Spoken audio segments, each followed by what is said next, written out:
नमस्कार, मैं शीतल शर्मा और आप देख रहे हैं हमारा खास कार्यक्रम बात भारत की। आज हम बात करेंगे वन रैंक वन पेंशन मुद्दे को लेकर। लोकसभा चुनाव के नजदीक आते ही राजनीतिक गलियारों में चर्चाएं तेज हो गई हैं। सभी पार्टियों ने मैदान में उतरने के लिए कमर भी कस ली है। जहां एनडीए 400 पार के नारे के साथ लोगों के बीच जा रही है, तो वहीं विपक्ष द्वारा बनाया गया गठबंधन एक एक कर टूटने की कगार पर पहुंच गया है। इसी कड़ी में प्रधानमंत्री मोदी ने 20 फरवरी यानी मंगलवार को जम्मू कश्मीर का दौरा किया। इस रैली के दौरान पीएम मोदी ने परिवारवाद का जिक्र करते हुए विपक्ष पर जमकर निशाना साधा।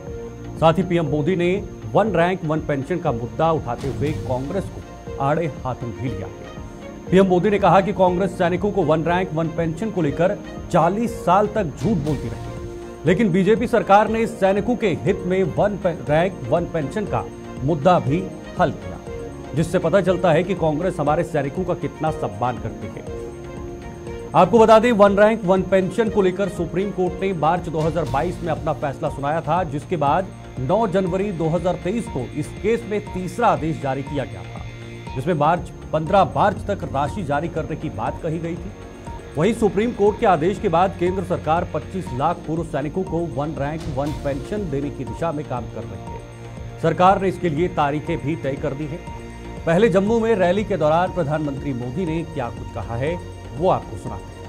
जम्मू कश्मीर में दशकों तक सरकार चलाई, उन्होंने कभी आपकी आशाओं आकांक्षाओं की परवाह नहीं की।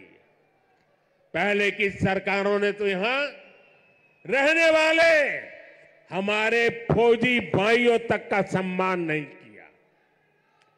कांग्रेस सरकार 40 साल तक फौजियों से झूठे देती रही, झूठ बोलती रही कि वन रैंक वन पेंशन लाएगी, लेकिन वन रैंक वन पेंशन का फायदा भाजपा सरकार ने पूरा किया। ओआरओपी की वजह से यहां जम्मू के ही पूर्व सैनिकों को, फौजियों को 1600 करोड़ रुपए से ज्यादा मिले। जब संवेदनशील सरकार हो, जब आपकी भावनाएं समझने वाली सरकार हो, तो ऐसे ही तेज गति से काम करती है। तो चलिए ग्राफिक्स पे एक नजर डालते हैं और इनके फायदे गिनाने की कोशिश करते हैं आपको कि आखिर वन रैंक वन पेंशन के क्या क्या फायदे हैं और किस तरह से ये सैनिकों के लिए बहुत ज़्यादा ज़रूरी है। सेना से रिटायर अधिकारियों और सैनिकों को इससे फायदे हैं। इसके अलावा और क्या कुछ इसमें खास है वो भी आपको बताना चाहेंगे। 2006 से पहले और अब रिटायर सैनिकों को सम्मान पेंशन मिलेगी, यानी बराबर की पेंशन मिलेगी। पहले ये नहीं होता था। एक ही रैंक से रिटायर होने वाले अफसरों को एक जैसी पेंशन मिलेगी, यानी वन रैंक और वन पेंशन। 1990 में रिटायर कर्नल को अब रिटायर होने वाले को सम्मान पेंशन मिलेगी। योजना से लगभग 3 लाख रिटायर सैनिकों को फायदा मिलेगा। इससे योजना के तहत राशि का 4 किस्तों में भुगतान होगा, जिसके लिए सरकार अभी काम भी कर रही है, प्रक्रिया भी चल रही है और कुछ लोगों को, कुछ सैनिकों को इसका फायदा मिला भी है। नई व्यवस्था के तहत रिटायर जवानों को 87,000 रुपये हैं, 87,000 उनको रुपये मिल रहे हैं। कर्नलों को 4.42 लाख और लेफ्टिनेंट जनरलों को 4.32 लाख रुपये मिले। अब सीधे रुख करते हैं, हमारा पैनल पूरा इस वक्त जुड़ गया है। हमारे खास मेहमान हमारे साथ जुड़ गए हैं, सीधे उनका रुख करेंगे और आज की चर्चा शुरू करेंगे। Group captain UK Devnath defence expert हैं, हमारे साथ जुड़ गए हैं। दूसरे मेहमान सौराज जायसवाल कांग्रेस के नेता हैं, वो भी हमारे साथ इस वक्त बने हुए हैं। और देवेंद्र प्रमुख जी हैं, बीजेपी नेता हैं, वो भी हमारे साथ जुड़ गए हैं। सबसे पहले आप तीनों का बहुत बहुत स्वागत करना चाहूंगा हमारे साथ जुड़ने के लिए। जी, शुरुआत मैं देवेंद्र जी आपसे करना चाहूंगा। देवेंद्र जी, कल प्रधानमंत्री मोदी जम्मू कश्मीर के दौरे पर रहे, लेकिन वहां पर विपक्ष पर जमकर निशाना साधा, चाहे फिर वो परिवारवाद का कोण देखा जाए। दूसरी तरफ प्रधानमंत्री मोदी ने वन रैंक वन पेंशन का मुद्दा भी जम्मू कश्मीर में उठाया है, जम्मू के दौरे पर उठाए हैं। तो जरा बताइएगा, क्या पहली सरकारों ने इस ओर कोई ध्यान नहीं दिया था? ये शीतल सर, जिस तरह से आपने कहा कि माननीय प्रधानमंत्री जी ने निशाना साधा है, वो हमेशा तथ्य के साथ बोलते हैं और जिस बात में दम होता है उसी पर वो जिक्र करते हैं। पूरे देश में कोने कोने में जिस तरह से विपक्ष ने काफी दिनों से भ्रांतियां फैलाकर कई चीजों को गलत तरीके से पेश करने का प्रयास किया, जिसका जवाब देश की जनता जनार्दन ने बहुत शानदार तरीके से माननीय प्रधानमंत्री जी के नेतृत्व को समर्थन करते हुए, उन पर विश्वास ट्रस्ट जताते हुए ये क्लियर किया कि जो बोलते हैं वो करते हैं।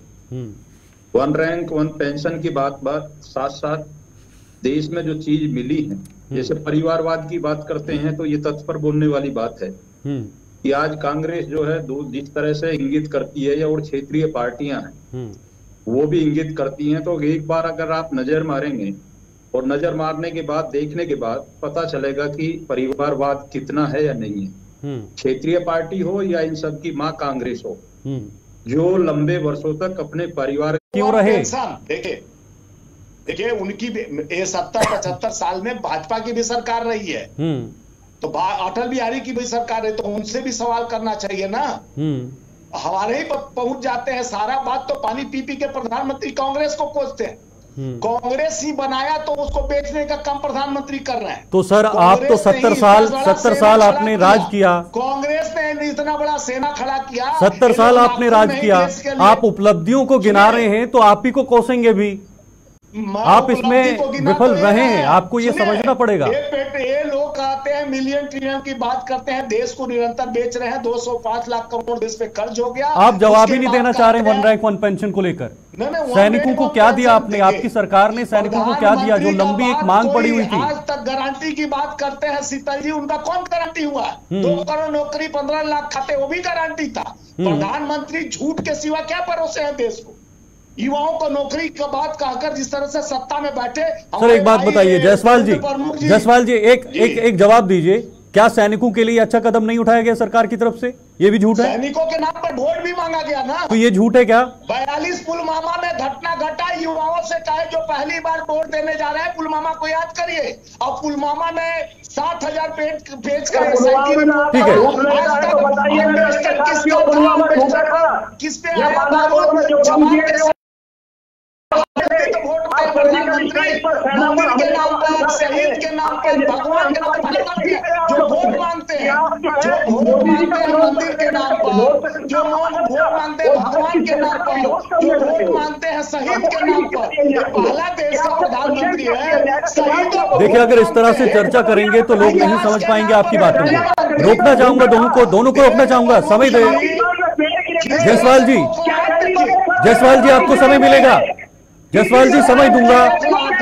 देवेंद्र जी 2 मिनट रुके, मैं कैप्टन हमारे साथ जो ग्रुप कैप्टन यूके देवनाथ जी हैं उनके पास जाना चाहूंगा। देवनाथ जी आपसे समझना चाहूंगा, वन रैंक वन पेंशन की जो तस्वीर है वो कितनी साफ है, अभी की क्या स्थिति है वन रैंक वन पेंशन को लेकर? और जो प्रधानमंत्री मोदी ने बताया कि पिछली सरकारों ने 40 साल तक सैनिकों को लटकाया है वन रैंक वन पेंशन को लेकर, लेकिन जो ये एक दूसरे पर आरोप प्रत्यारोप हैं ये लगातार जारी हैं, ये मानने के लिए तैयार नहीं। शीतल जी, वन रैंक वन पेंशन की डिमांड जो है फौज की तरफ से, खासतौर से रिटायर्ड जो एक्स सर्विसमैन हैं उनकी तरफ से 70 के दशक में चालू था। ठीक है, दिक्कत यह थी कि समझिए, मैं उदाहरण दे रहा हूं कि एक सुबेदार साहब हैं, वो अगर 1975 में रिटायर हुए उनकी पेंशन होती थी 2000। ठीक है, लेकिन एक और सुबेदार साहब हैं जो 1995 में रिटायर हुए समझिए, तो उनकी पेंशन होती थी 5000। तो 2 सूबेदार हैं, दोनों ही ने एक साथ देश की सेवा की, और एक की जो पेंशन है जो कि जूनियर है उसकी पेंशन 5000, और एक और की पेंशन जो कि वृद्ध हैं, सीनियर हैं, वृद्ध हैं, मेरा मतलब है उनकी उम्र 20 साल ज्यादा है, तो उनकी पेंशन मात्र 2000। ठीक है, तो इसलिए वन रैंक वन पेंशन की मांग उठी थी कि जितने रैंक हैं, चाहे वो सूबेदार हो या कैप्टन हो, अगर उन्होंने बराबर साल की नौकरी की है, समझिए दोनों ने ही 25 साल की नौकरी की है। एक सूबेदार साहब ने जिनकी रिटायरमेंट 1995 में हुई, और एक और सूबेदार साहब हैं जिनकी रिटायरमेंट समझिए 2015 में हुई। ठीक है, लेकिन एक छोटा सवाल रहेगा, एक छोटा सवाल रहेगा देवनाथ जी, क्या ये जो सरकार कर रही है, ये जो वर्तमान सरकार है वो कह रही है कि हमने सैनिकों के हित में कदम उठाए हैं, सैनिकों के लिए कदम उठाए हैं, वन रैंक वन पेंशन का मसला भी हल किया है, अभी की क्या तस्वीर है? थोड़ा जल्दी से बताइएगा क्योंकि ब्रेक पर भी जाना है। शीतल जी, जो हमारी सरकार है इसने पिछले 10 साल में करीबन काफी हद तक वन रैंक वन पेंशन को लगा दिया है, लागू कर दिया है, जिसमें कि सबके पेंशन अब तकरीबन हर 5 साल में बराबरी की जाती है। यानी समझिए अगर एक सूबेदार साहब रिटायर हुए हैं 2014 में और एक सूबेदार साहब रिटायर हुए हैं 2019 में, तो उनकी जो पेंशन है वो तकरीबन बराबर है। ठीक है, अभी सिर्फ थोड़ी सी छोटी मोटी चीजें बाकी हैं जो कि आने वाले सालों में हमारी सरकार सॉल्व कर देगी। ओके, बिल्कुल। ब्रेक के बाद वापस लौटूंगा, फिर सीधे बीजेपी के जो हमारे नेता हैं उनके पास जाना चाहूंगा और उनसे जवाब लूंगा कि आखिर कांग्रेस किस तरह से सरकार पर अग्निवीर या अग्निपथ योजना को लेकर जो है वो भी सवाल खड़े कर रही है। फिलहाल वक्त एक छोटे से ब्रेक का है, ब्रेक के उस पार चर्चा जारी रहेगी।